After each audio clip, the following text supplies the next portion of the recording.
When you dare to share, you break the silence. When you dare to share, you speak your truth. When you dare to share, you use the full strength of your voice. When you dare to share, it brings opportunity to own your story. So tell it, be heard, and at the same time, your sharing is someone else's learning, inspiration, motivation, empowerment, and hope. There's always an element to each of our stories that remains a secret. For some, we feel it's a dirty little secret. Dare to share your untold story exposes these secrets in a welcoming and positive way. I encourage each of you out there to dare yourself to share what is yours to tell. When we dare, it is the courage to do something really important.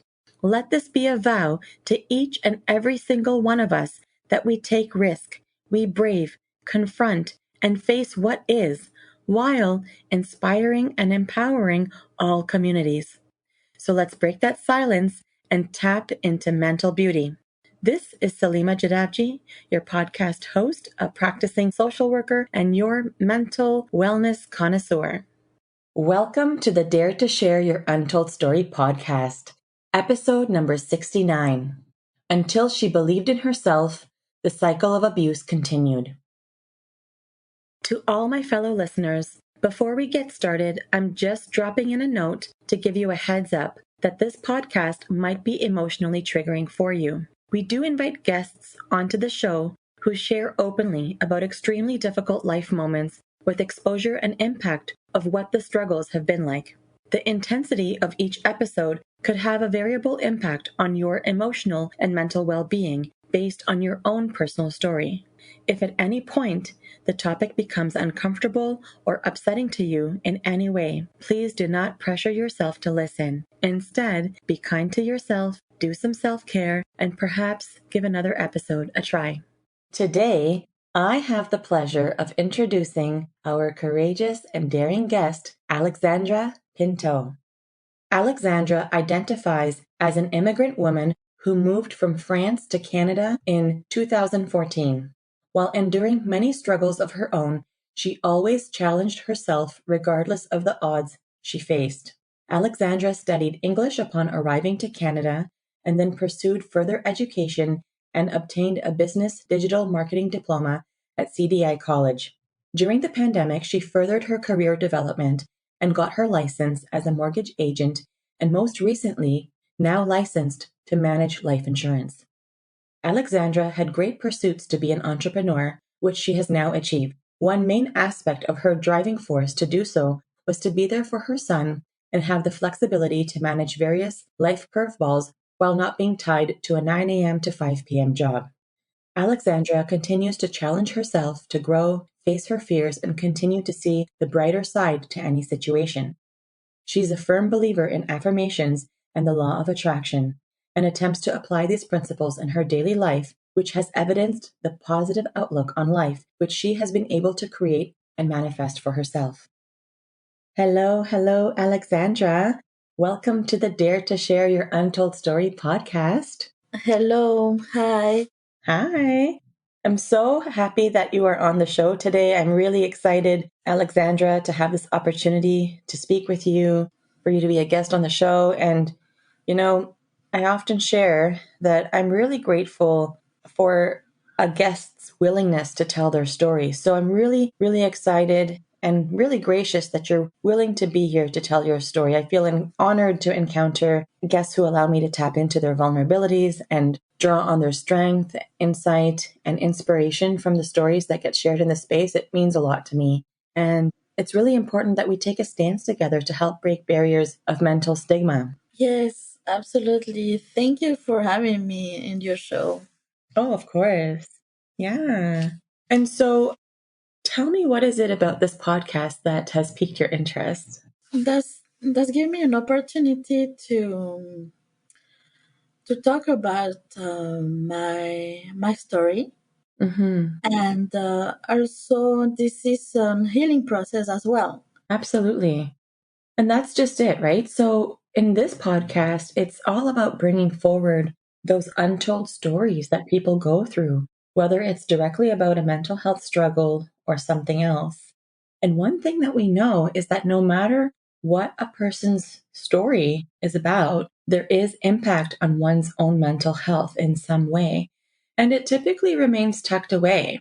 So the purpose of this platform, it's meant to serve in a way to break the barriers of mental stigma that have been conditioned in our society.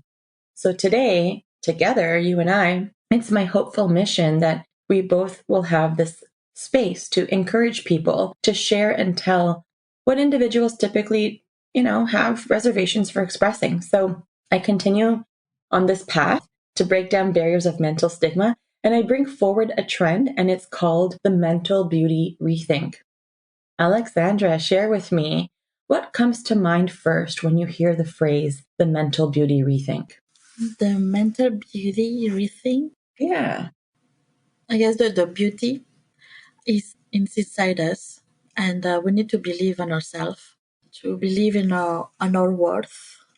For me, is I'm not confident for the moment, but I try like all every day to talk positively to myself, and for the moment, Mm-hmm. that's worth. That's why I believe in to manifest to law and attraction, because if I don't do it, who gonna do it for me?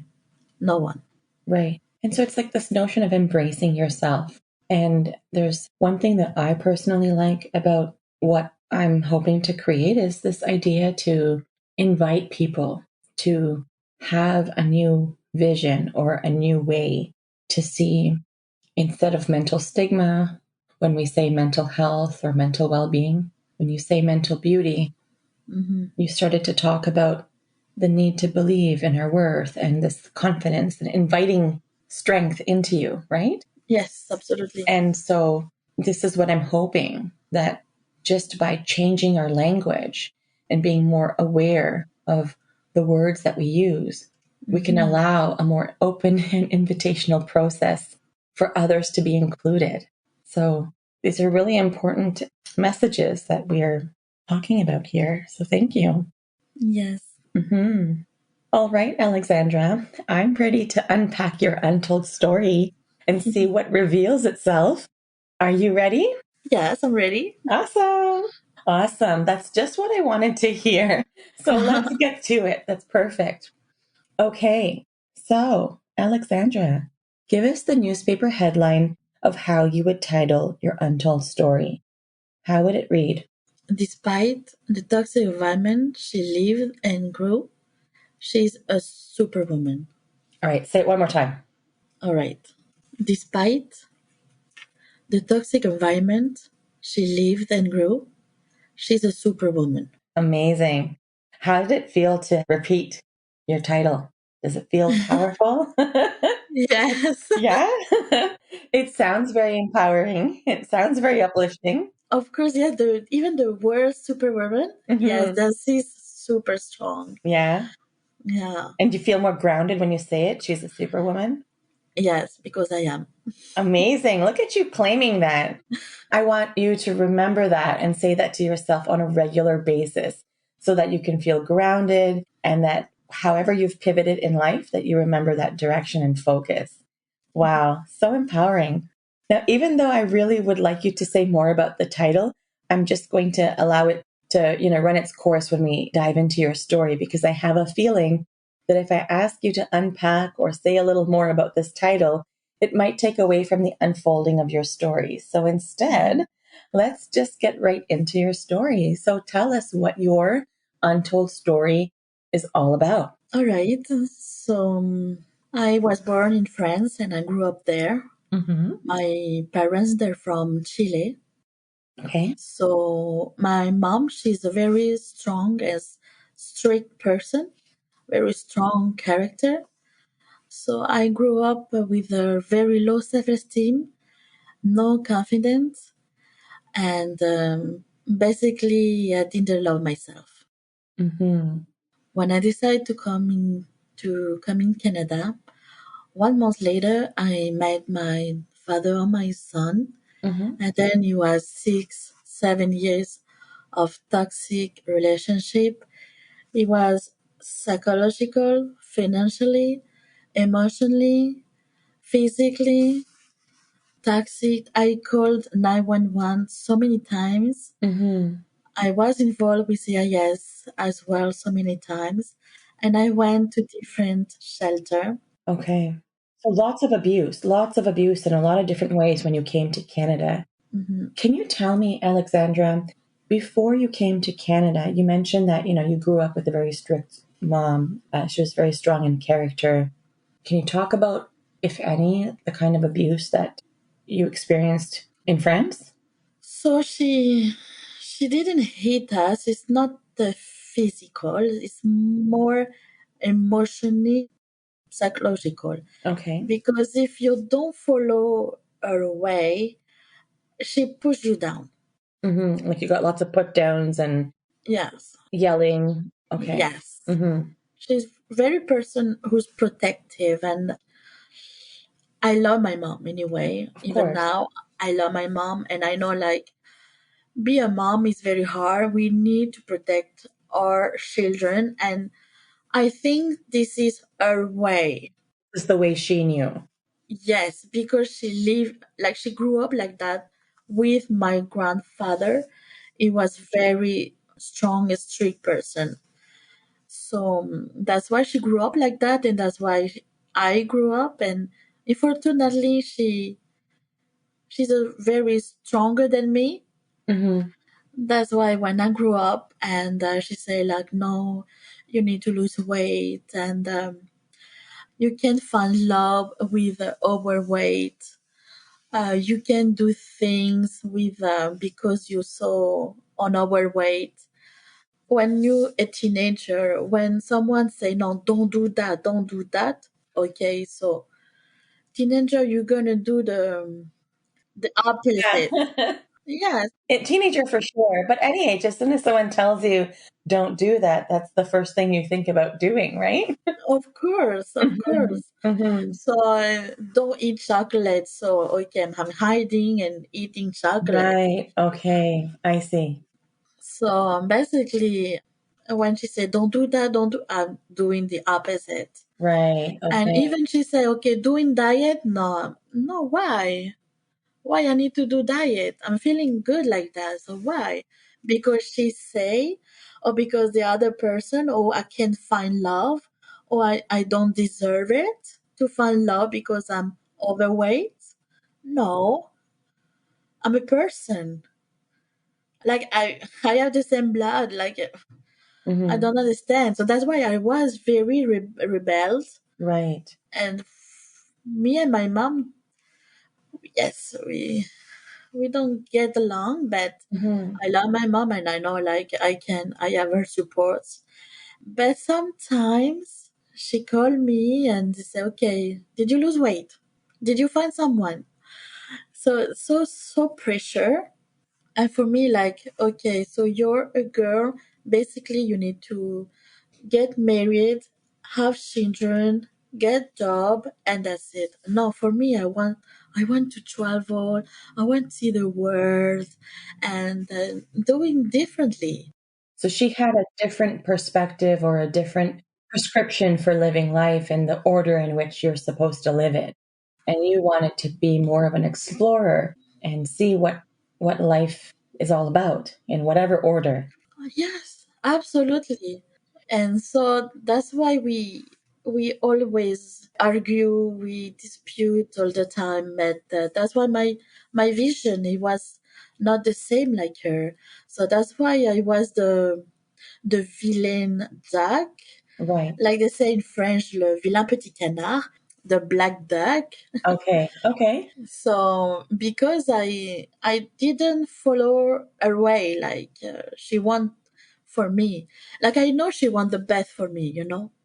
I understand that. Like I'm a mom now, Yeah, so she had good intentions and she of meant course. well, but her style and approach really affected your self-esteem and what you believed in yourself in that whole Yeah, process, right? yeah, So I'm curious, what was your relationship like with your father? You've described your relationship with your mom. What was your relationship like with your father? yeah. My father, unfortunately, they got divorced when I had 15, and I I was in shock, to be honest, Mm-hmm. because my family was very important. My dad was important for me, and then unfortunately, the divorce was very bad. Mm-hmm. Even my dad didn't pay the pensions, so that's the reason my mom, she never let us to see our dad Okay. because he didn't pay it, so you can see your children. Basically, it was like that. Okay. So there was those conditions that you couldn't see your father because he Yeah. wasn't paying for the things he was supposed to. But what about before the divorce? I mean, you said that they divorced when you were 15. So what was your relationship like with him when you were younger? Oh, with my dad, I love my dad. My grandmother, when she said, if I need to marry a man, it will be a man like my father. Okay. That's why I love him so much. But then with the divorce, unfortunately, that cut everything. Mm-hmm. I'm not angry with him a little bit. Maybe disappointed because he didn't fight for us. Mm, right. So maybe that, yes. Well, I'm sure it must have been a very confusing time for you as well, right? You mentioned that you were feeling shocked because you didn't see it coming. Absolutely. You mentioned being raised by a mom who was very strong and strict and had particular ways in which she conducted herself in the household. And if she was restricting the relationship between you and your father. Yeah, because it was my father. They say, okay, don't be so strong with her. So let it be, or let her be. Don't be like that with her. And now, like, I'm not living with my dad anymore. So that's why, okay, my mom, she was so intense. Yeah, I'm sure it continued to get intense. And so tell me about that disappointment that you felt when you mentioned I was really disappointed that he didn't fight for us. Yes, yes, this is emotional because even now, I'm Hmm. 41 years old, and even now, Hmm. yes, You still feel it, yes, absolutely. right? Okay. Because he moved on, he met someone, and then he has another child. Hmm. So now he has another family. Family, right? Okay. And so it must have hurt. Of course, of course. Hmm. Like he will be more with her Hmm. and not with us anymore. She has the relationship with my dad and not me anymore. Right. And so that must have been something you were grieving, and maybe you're still grieving. For sure, for sure. So that's what life was like growing up in France. And that's a lot of turmoil that you experienced, a time of a lot of confusion and mixed emotions. And it sounds like there was times that you were nervous and scared also to do the wrong thing because, you weren't seeing eye to eye with your mom and you weren't sure what was going to happen next. But it sounds like from that, all of that, you did come to Canada. Did you notice if patterns that you experienced in France showed up in your life once you arrived to Canada? Yeah, because I always believe in myself. During in France, I challenge all the time myself. So I worked in Disneyland Paris, Hmm. and for 30 years. So 30 years, I was moved to different services to Okay. prove to myself I can do it. Like for example, I went to ride safety, and then I changed to speak with the public. So that was a busy 3 years. So you did a lot of learning and you were challenging yourself and encouraging yourself to let yourself know I have skills, I can do this. I just have to believe in myself. I can work through this. Yes.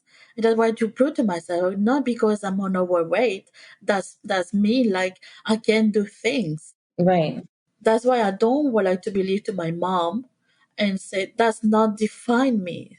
I would like to do things to prove to myself Mhm. I can do everything I want. Right.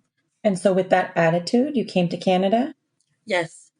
Okay, and so what did you notice about yourself once you arrived in Canada? Did you notice if any of the negative patterns or unhelpful patterns were showing up again, or what was your experience? Well, I came to Canada alone by myself. I was so scared. Mm-hmm, mm-hmm. It's another country. Right, I have a basic English, so I was excited because I knew I have a purpose. My objective is would be to be an entrepreneur, right, but I didn't know how. How can I start it? How? So, but then I miss a lot my family. right. You were missing your family. You were far from home. The environment was new. Yes, absolutely. And you mentioned when you were starting to unpack your story that when you did come to Canada, you did very quickly meet the father of your child, and it turned out to be a relationship that was very messy, very toxic, right? You talked about the different kinds of abuse that you endured. So, do you feel like you can share a little bit more about that experience? Yeah, yeah. So I met the father of my child in a party, and at the beginning, everything is nice, everything is new. Mm, We feel safe at the beginning. So then the physical started, and then there I'm in shock. This wow,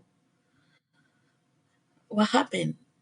right. And then I called the police right away. When I called the police, I went to the shelter. I lose everything. That mean I had two jobs before the accident.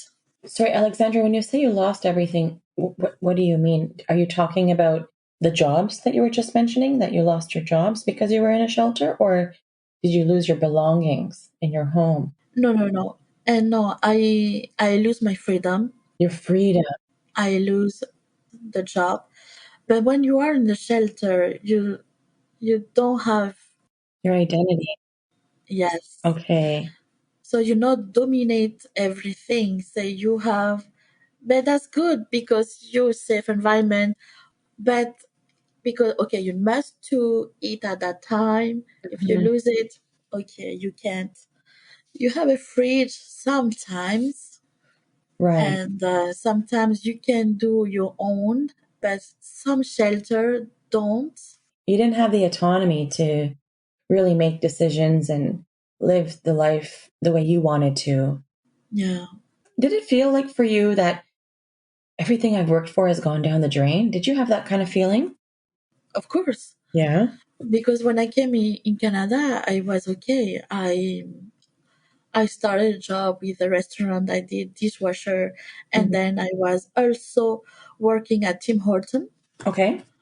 So I was I was feeling good. Even it's not like the kind of type of job I want to do, but I knew like I need to do sacrifice at the beginning. Like it was contributing to your goals. Like it's like, okay, this isn't where I want to be now. This This is the steps to get there, so I'm okay. exactly, Okay. exactly. Okay. But then he decided to 3 a.m. to hit me, and he started to the bathroom, and then he finished to the bedroom. I was in shock. I didn't realize it. Oh my God, what's happening? And then I called right away the 911, and they say, okay, we need to go to the hospital. And when I went to the hospital, they said, we need to do x-ray. Hmm. But before that, are you pregnant? Hmm. I don't know because my period is irregular. So if you can check, please. And so they say, okay, you're pregnant. So that's when you found out. Yes, the same days. Same day. The same day I was involved with the police the first time of my life. Right. Shelter the first time of my life. I've been in the station, Right. and then I'm pregnant. Hmm. Hmm. Wow. Wow, yes. And so what happened after that? Like what happened next? What happened next? So they say like, okay, so you can leave the country because you have the court day Hmm. with him. We have the restriction, we have everything, but I was alone, pregnant. Right. I didn't know if I need to keep it or not. Right. Yes, my head was so many things to think. There's a lot of thoughts happening at the same time, it sounds Of like. course, Mm-hmm. because sometimes even I was pregnant and I was so mixed Mm-hmm. because I was happy, but unhappy because it was him, the father, you know. Because if I knew, like, if I keep it, I will be involved with him, like, during all my life, you know. Mm-hmm. But I was so happy because I was, I will be a mom, you know. Right. Right. Right. And but I was all the time thinking, and I was also searching for resources to take it off. Right. And my permit, I didn't have the OHIP, so I need to pay. Right. So when I went, normally you can abort safely 8 weeks, I guess. I didn't remember. Okay. I was more than 8 weeks. So they said, like, it's too late. But Mm-hmm. the other option it was adoption. And no, I can't. The thought of giving up your baby wasn't something you wanted to think about. Yeah, Right. because normally, you know, you have a baby is It's a part of you. of course is It sounds like it was so painful, such a painful time for you.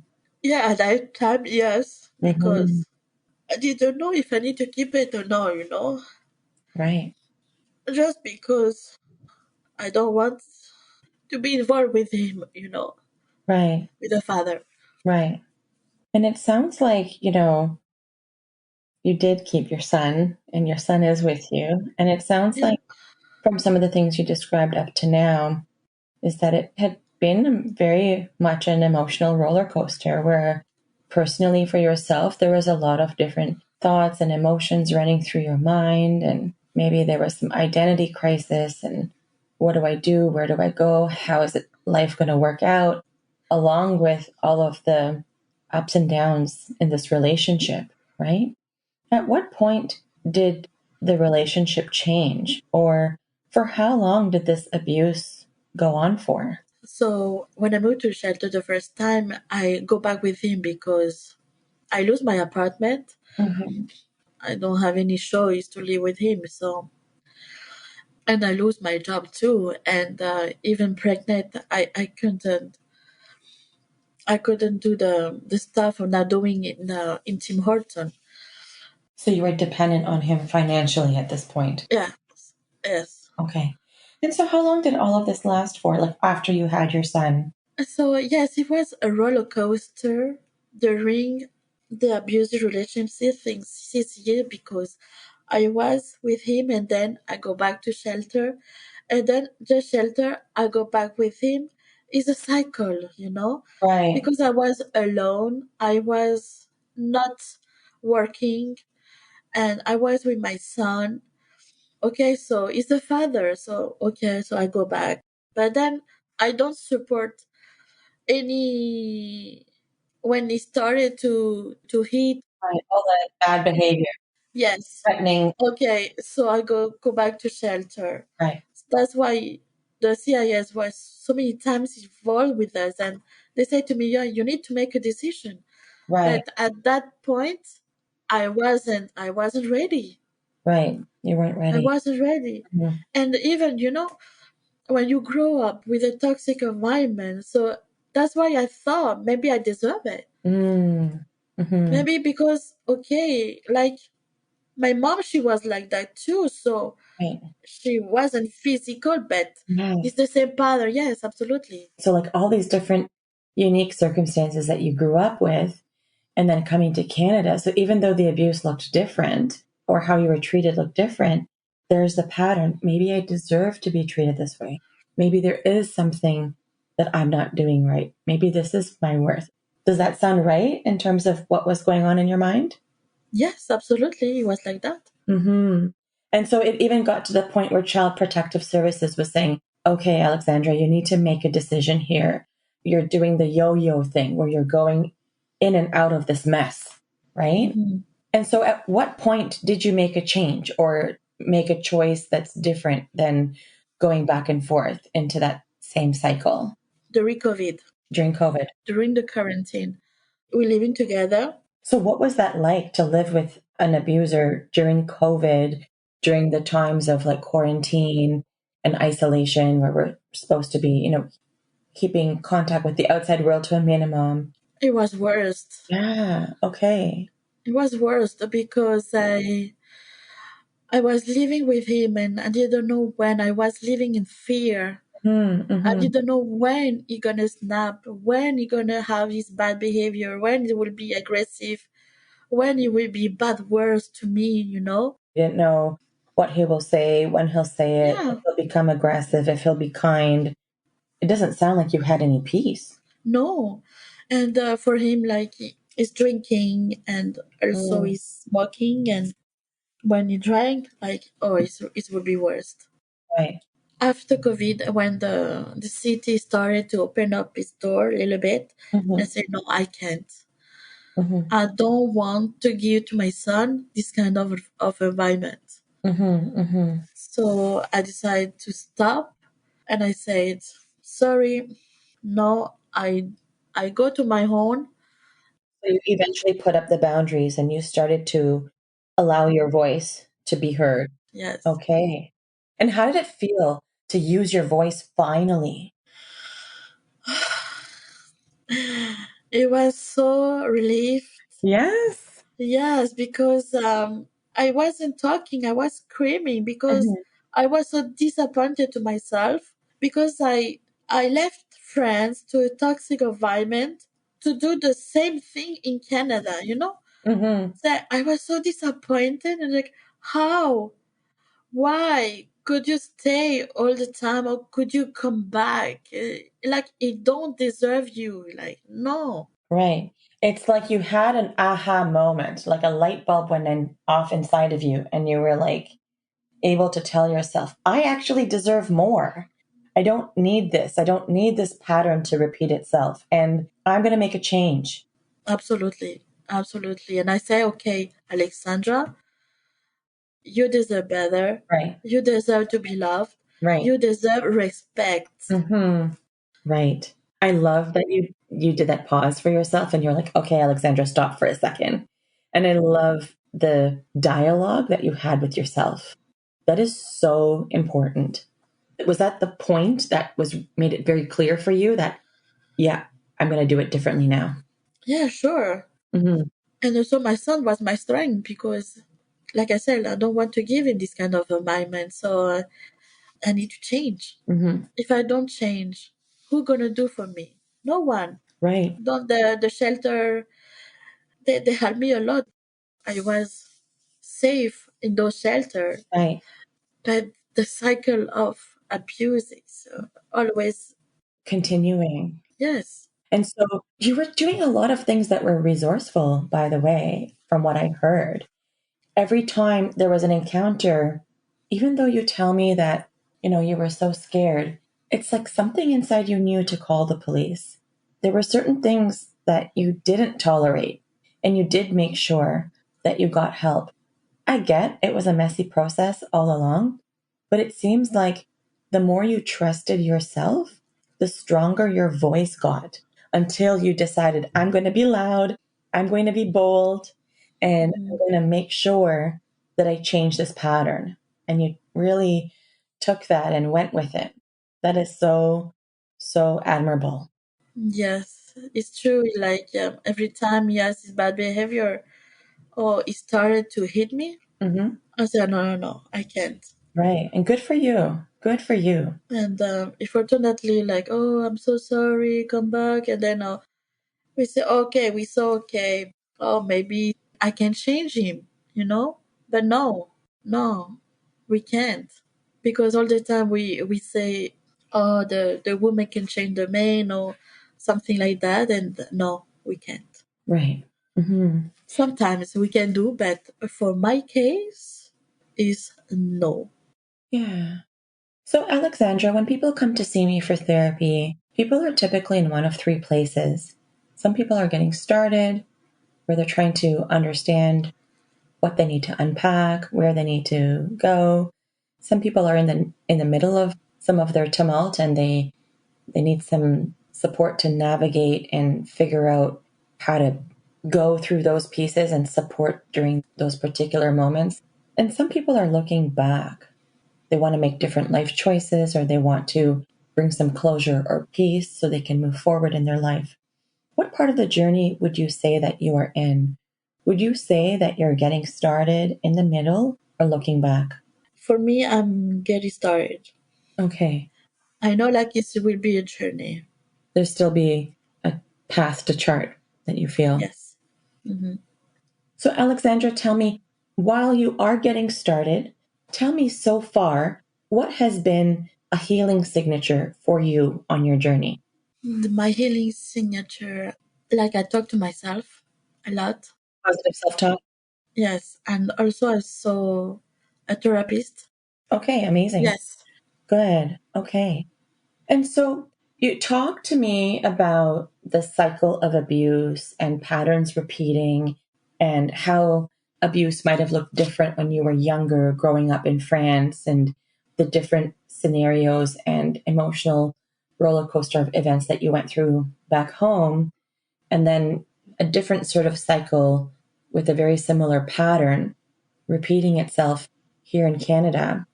And you talk about how things have manifested and how things came about. Can you talk more specifically about how your mental health was affected during this time? Can you say a little bit more about emotions you experienced, or thoughts that you were having, or anything from that place? Yes. When I grew up with this kind of toxic environment, like I said, I didn't have a very confident in me. I didn't love myself. Hmm. So I didn't have a lot of relationship because I saw maybe, oh, because I'm so fat and I can't have a relationship. And I didn't take care of myself. I didn't do the makeup, nothing. I was all the time on black, try to hide my weight. So you were putting yourself down because you were hearing yourself being put down in your environment, and you were making these connections, or you had these stories that you were telling yourself, maybe because some of the stories were passed down to you from your mom or anyone else in your environment. And so you're telling me that you were having thoughts like that, right? Like, I can't have a relationship. I don't deserve one. I'm not worthy of one. Is that what you were thinking? Yes, correct. I didn't deserve And it. then putting yourself down and commenting on your weight. And then as a result, there were some behaviors of your own, like not taking care of yourself or choosing certain things over and over again. And did it ever get to the point where it affected you? You wanted to harm yourself or anything like that? No, No, no, no, no. thank goodness. Yes. It didn't go to those levels. But what was your experience of feeling shame? Feeling shame, yes, basically because when you are in toxic relationship, I was so ashamed with my friends. Even I can say I have a lot of friends because in this kind of relationship I stop all my friendship because I don't want to be in trouble with him, you know. Mm-hmm. And it's shame with also for my family because, oh, you still have a problem, or you still have and my mom all the time, okay, I'm sorry, so you decide to be with him. You like kind of self shamed yourself, like Yeah. you kind of punished yourself, and then you isolated. So you weren't talking to your friends, you weren't having those connections, you didn't want anyone to know. And then you also stopped talking to your family because you didn't want to hear it from them also. Yeah, That must have been so difficult. I was so isolated. I couldn't Mm. I want to scream. I couldn't Right. because I don't have a lot of friends to talk to. Because if I have one friend, where she will say, "Oh, you know what? You tell me all your story all the time. It repeat, it repeat, it repeat." Mm-hmm. And that's why I say, okay, I don't want anymore to Right. talk about or my relationship or Right. my, what's going on. Yeah. And then it sounds like you bottled it all up. Yeah. But at the beginning, you have one friend that you talk to her and you say, oh, that's happened to me.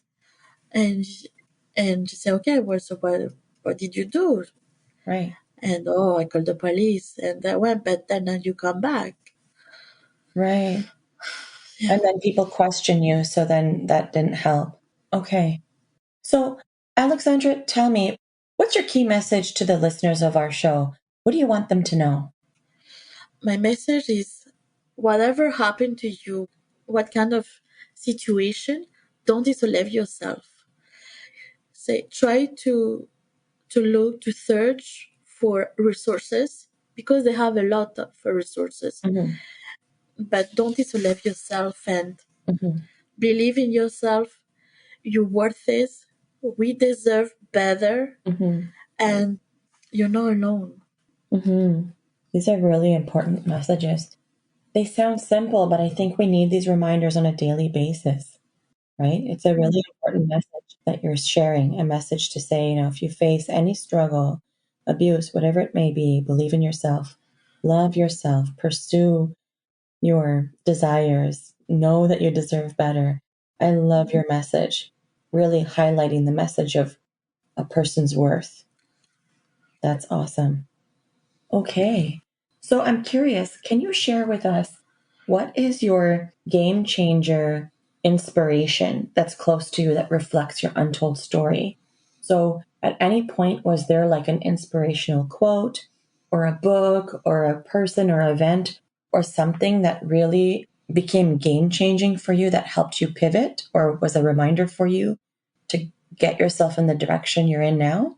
Yeah, the those reminder is one reminder. I have a code for my mom. My mom, I know she's very strong and like sometimes she can be bad, but sometimes yeah, she has good to her too.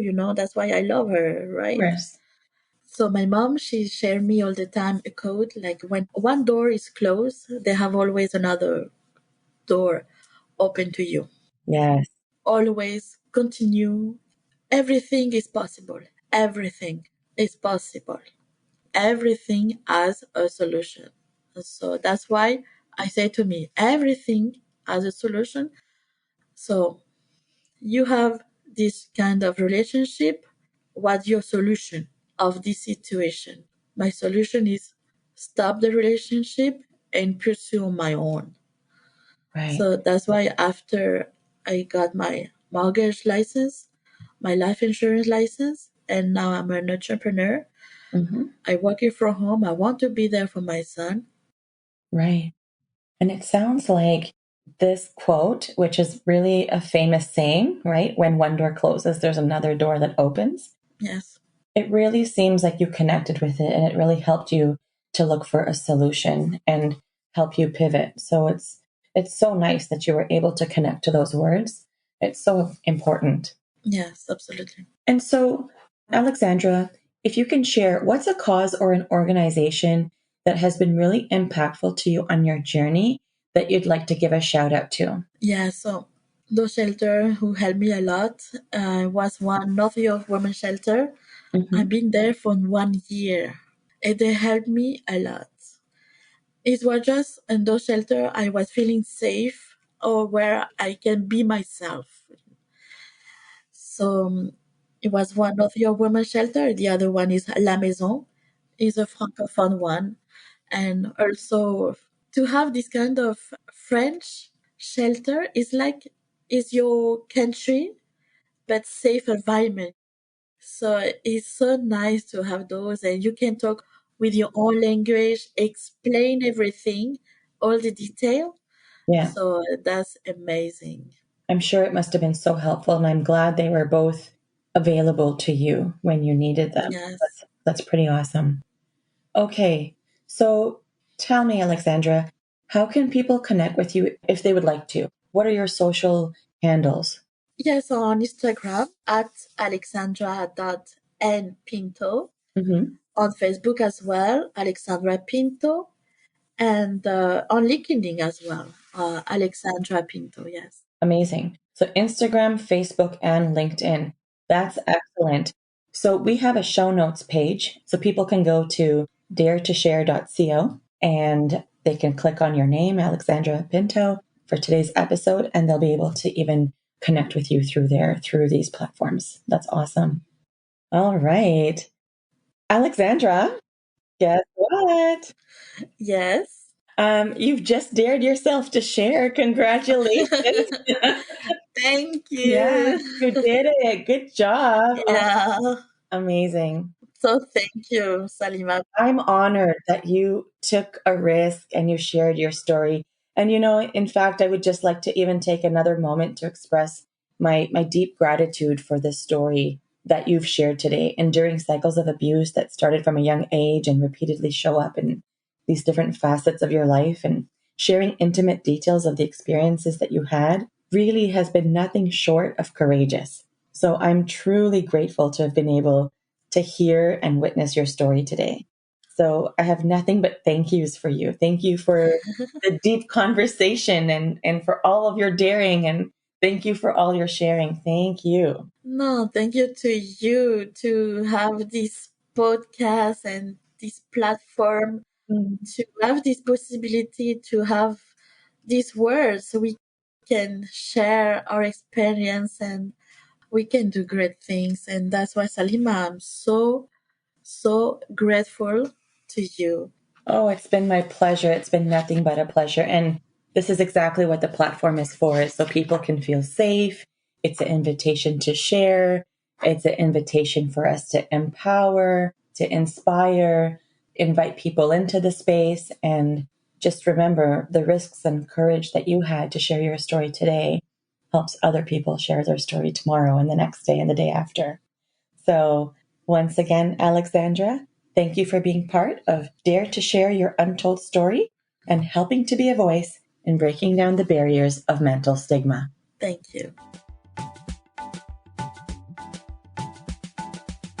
To all of our listeners, if you like what you've been hearing on this podcast and you want to be part of breaking down barriers of mental stigma, I invite you to go wherever you are listening to the episode and hit subscribe. Leave us a comment or a review of the episode and maybe how you relate to it. To learn more about what we offer, visit www.daretoheal.co. And if you are feeling ready and brave to share, please submit your story by visiting www.daretoshare.co. Thanks for joining in.